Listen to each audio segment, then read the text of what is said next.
Embryological evidence भ्रूण विषयी पुरावे आज आपल्याला या टॉपिक वर अभ्यास करायचा आहे।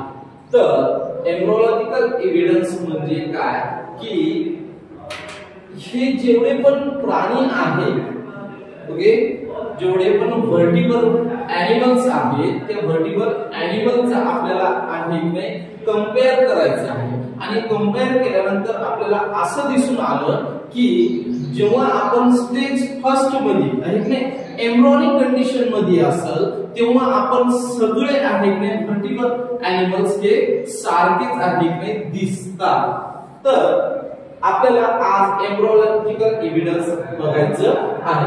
तर बघा फर्स्ट पॉइंट काय म्हणते comparative study of embryonic development stage of various vertebrate. बघा व्हर्टिब्रेट एनिमलची आपण इथं तीन स्टेज बघणार आहोत आणि त्या तीन स्टेज मध्ये आपण व्हर्टिब्रेट एनिमल्सला काय करणार आहोत कंपेअर करणार आहोत आणि कंपेअर केल्यानंतर आपल्याला त्याच्यामध्ये काय सिमिलॅरिटीज येतात ते बघायचं आहे। मग दूसरा पॉइंट काय म्हणते all embryo show extreme and those similarity during the initial stage and those similarity decrease gradually. बघा दुसऱ्या पॉइंट मध्ये काय सांगितलेलं आहे की जे व्हर्टिब्रेट्स एनिमल्स आहेत हे व्हर्टिब्रेट्स एनिमल स्टेज फर्स्ट मध्ये सगळे सारखे आहेत। फॉर एक्झाम्पल फिश ओके मग रॅबिट आणि मॅन यांना जर आपण फर्स्ट स्टेज यांची एम्ब्रियोनिक कंडिशन जर बघितली तर हे कसे आहेत सारखीच आहे। आपल्याला आयडेंटिफिकेशन करता येत नाही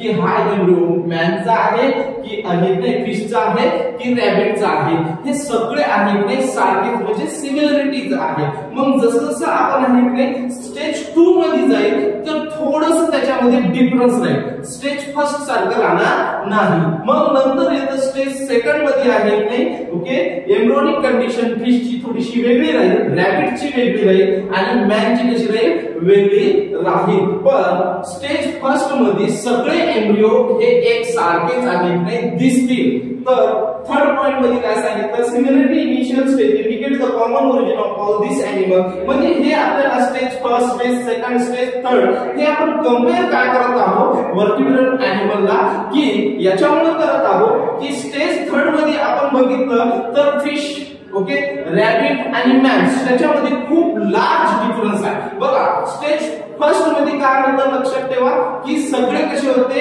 एम्ब्रियोनिक कंडिशन मध्ये सेम म्हणजे सिमिलर त्यांचे जे आहे स्ट्रक्चर आहे त्यांचा जे आकार आहे त्यांची जे साईज आहे ते सारखी दिसू लागली। पण हळूहळू ग्रॅज्युअली काय झालं चेंजेस झालं स्टेज सेकंड मध्ये आणि स्टेज सेकंड मध्ये त्यांचं स्ट्रक्चर थोडंसं डिफरंट दिसू लागलं सारखं दिसू लागलं का स्टेज फर्स्ट सारखं नाही।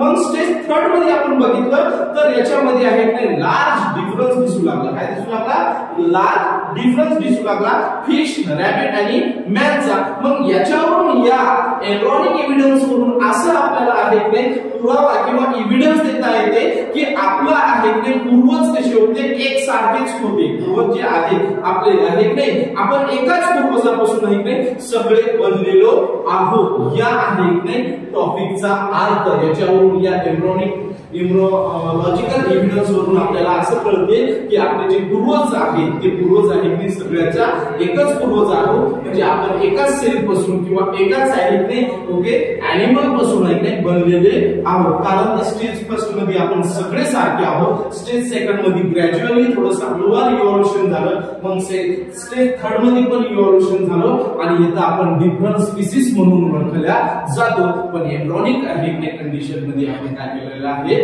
की सगळे सारखे दिसतो। याचा अर्थ या टॉपिकचा एम्ब्रियोलॉजिकल एव्हिडन्सचा एवढाच होते की आपण सगळेजण जेवढे पण स्पीसीज आहेत ते सगळ्या स्पीसीज एकाच ओके पूर्वजापासून किंवा एकाच पॅरेंट्स पासून बनलेले आहोत।